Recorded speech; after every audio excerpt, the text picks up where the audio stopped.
Oh, hey, you caught me. Welcome back. I'm drinking some just tea. Seriously, it's only tea. Um, all right. So, I want to talk to you about the the breathing thing, the things with my lungs, the respiratory stuff. I don't know if respiratory is really like the right word for this, but I'm gonna call it respiratory. It's more like hay fever, breathing, asthma-ish, runny nose, itchy eyes, watery stuff, like traditional like allergy type symptoms, but what it turns into. So when I was really young, I started having it. I don't really remember much of the details other than, it's kind of like what I got right now. I got like a little stuffy nose and,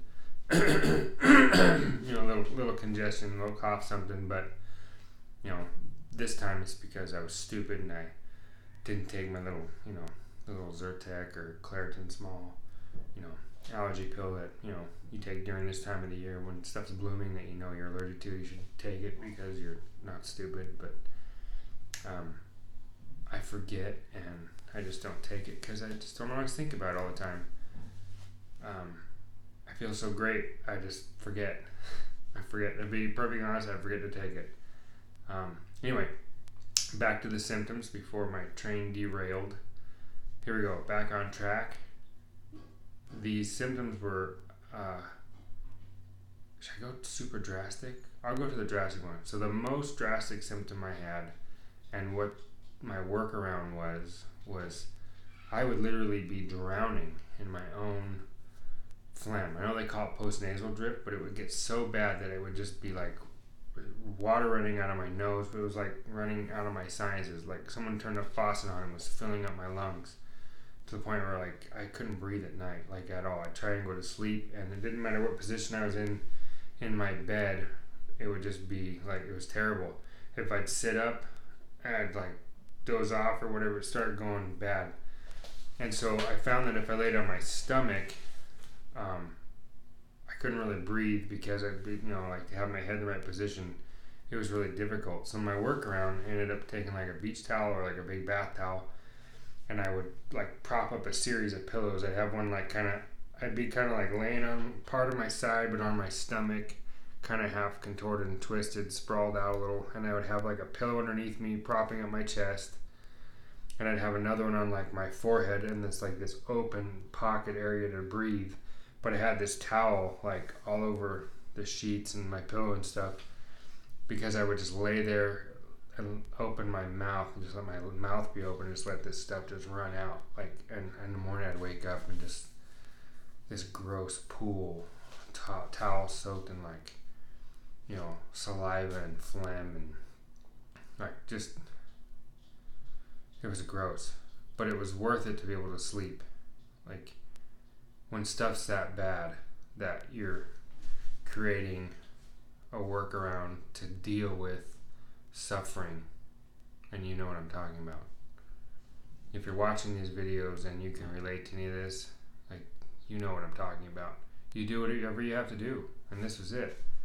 I had conditioned, like I said before, to live with, these types of things. That's what it was, and it was like, I'd get like a postnasal drip. I'd get like, the cough. I'd get like hay fever, and like itchy, running nose, and get like not quite the flu, but like it would get a cold.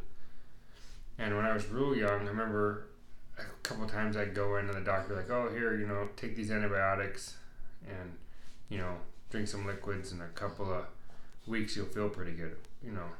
Or another doctor like, hey, just you just have the common cold.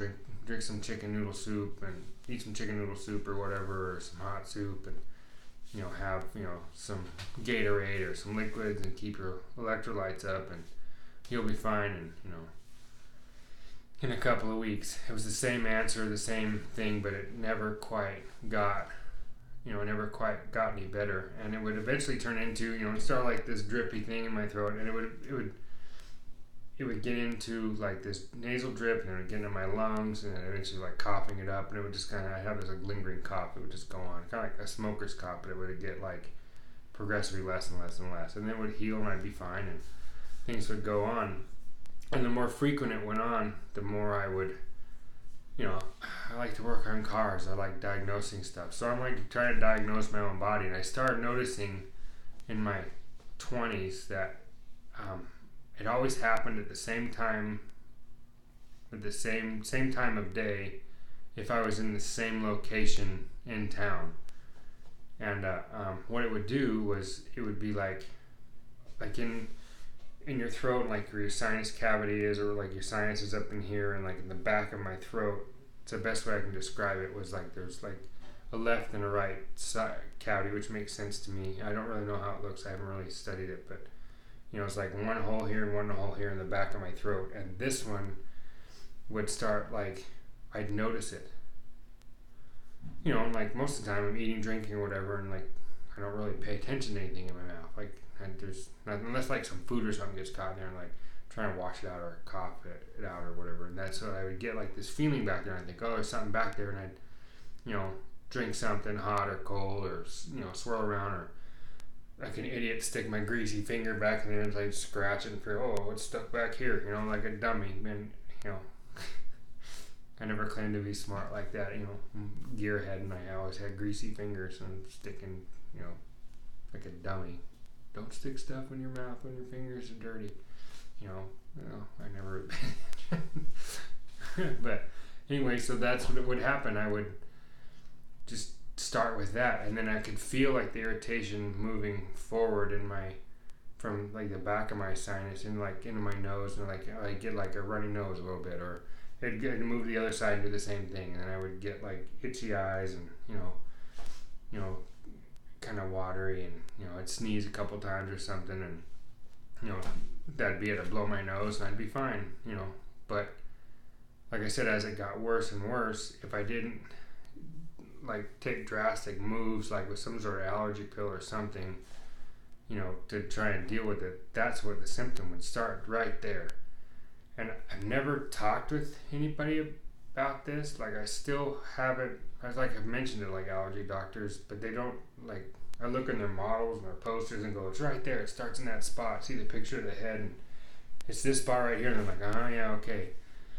But I never, like, they didn't say, oh yeah, we can relate to what you're talking about. They'd be like, they understood the area.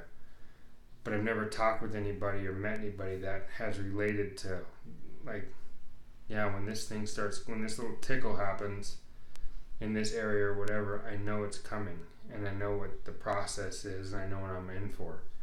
I'm hoping through these videos that, if you've been searching for this stuff and you're suffering through similar things like me, that you're reading into what I'm telling you, and you're able to comprehend through my gibberish and my half spoken thoughts. If I'm not finishing a sentence or whatever, you're gonna hear this and go, I can relate to this guy. This guy is doing exactly what I deal with.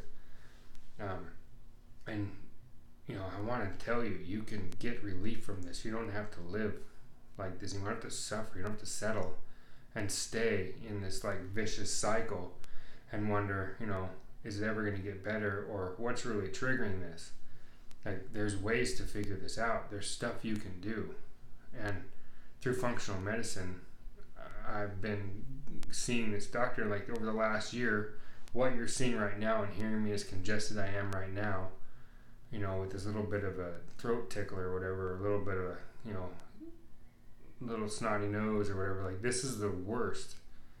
Today's the absolute worst it's been in, a year. And it's because I didn't take my pill like a dummy. I should have. I didn't take my pill. That little whatever allergy pill you take at this time of year, like smart people do, like I've said before. And people are mowing their yards. Something's in the air. This is the season, allergy season. Stuff grows over here. It's green. Maui's green, and people are mowing all the time, and there's grasses and all this stuff, and I am allergic to some of them.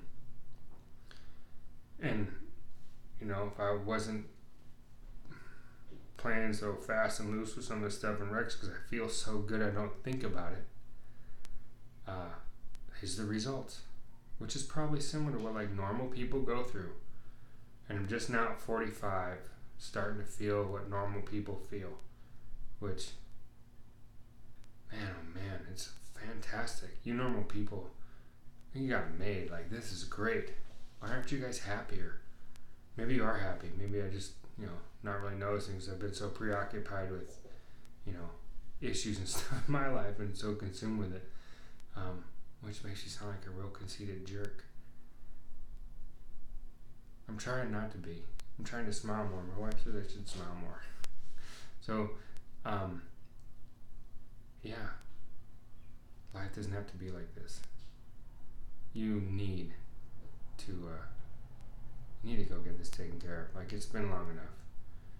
And like I said before in these other videos, if you're relating to this stuff, comment, ask questions, whatever, and I'll answer them. And if you don't mind, I'd like to, make a video about something you're saying, and then maybe we can get this figured out and get it out there. And if you know something about this stuff, like if you're also someone that's going through functional medicine and you are, you got other tips and tricks for some of those of us that are just starting in on this, man, share those too, because,